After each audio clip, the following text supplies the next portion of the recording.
The army has committed to leaving behind battles of the past and has now taken up a new fight for the development and rebuilding of Sri Lanka. But what about the rest of the country? In this respect, the dialogue continues.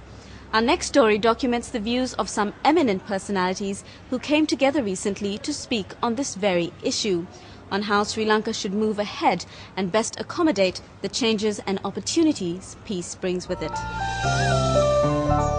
After the war, what next?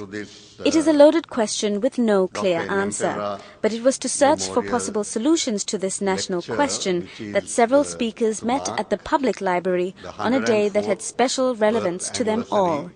The 9th of July 2009, which was the 104th birth anniversary of renowned politician Dr. N.M.Perera.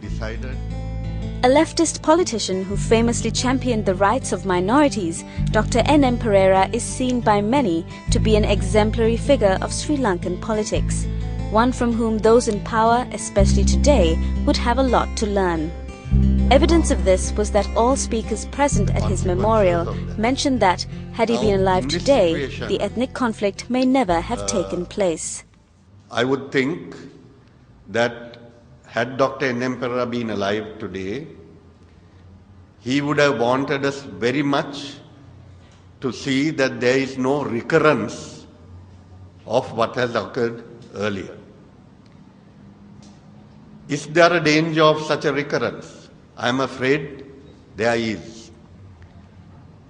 It is unfortunate that the successful war against separatism and terrorism, which has resulted in the military defeat of the LTTE, is being considered by some people as a sufficient guarantee of the unity of our country as one Sri Lankan and getting together as one Sri Lankan people.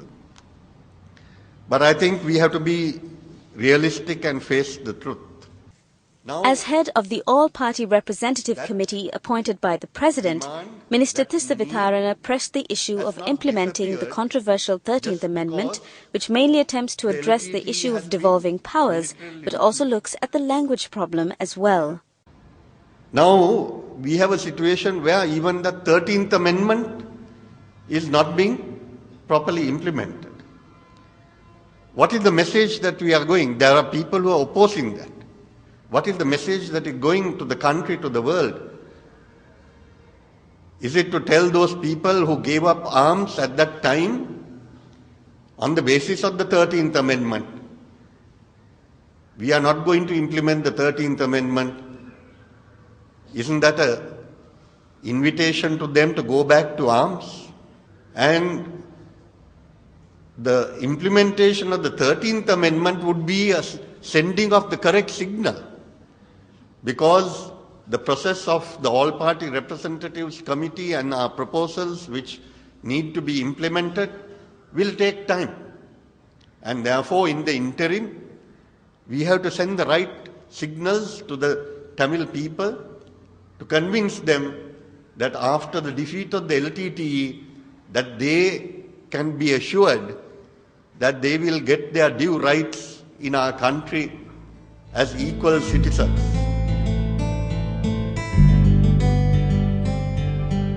Mistakes have been made that cannot be undone, but now more than ever there are opportunities to rectify these as best as possible, mend old wounds and move towards a future where peaceful coexistence is a certainty rather than merely a vision.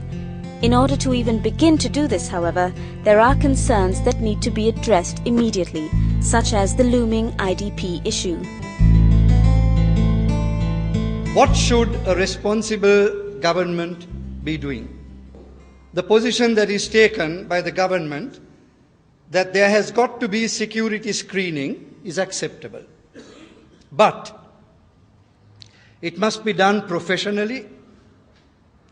People must be arrested, and as far as possible, they must be arrested in broad daylight, so that people know that an arrest is being made.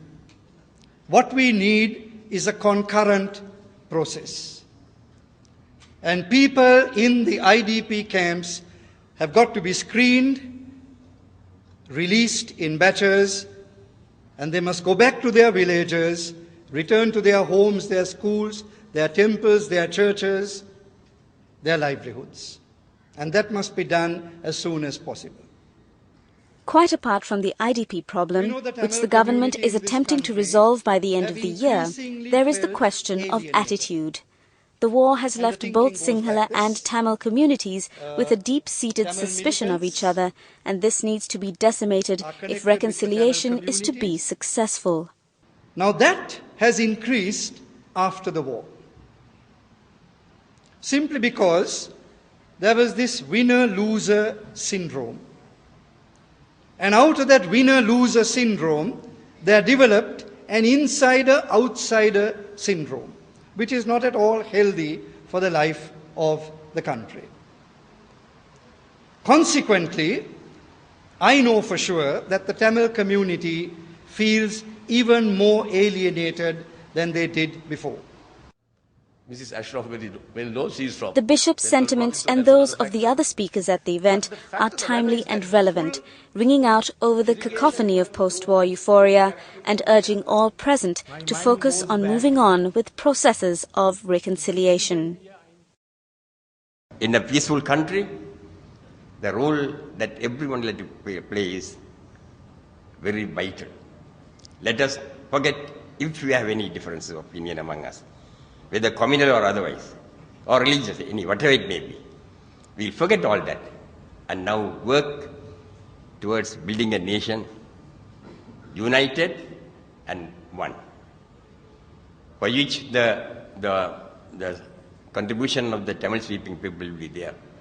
I will play a main role in doing that because I know the thinking of the Tamil people. Separation is out, completely out. No one wants separation. We want a united Sri Lanka. As we have just heard, the predicament of the displaced civilians in the north remains a major concern. Political parties too are feeling that the issue needs more priority and more support from the nation as a whole.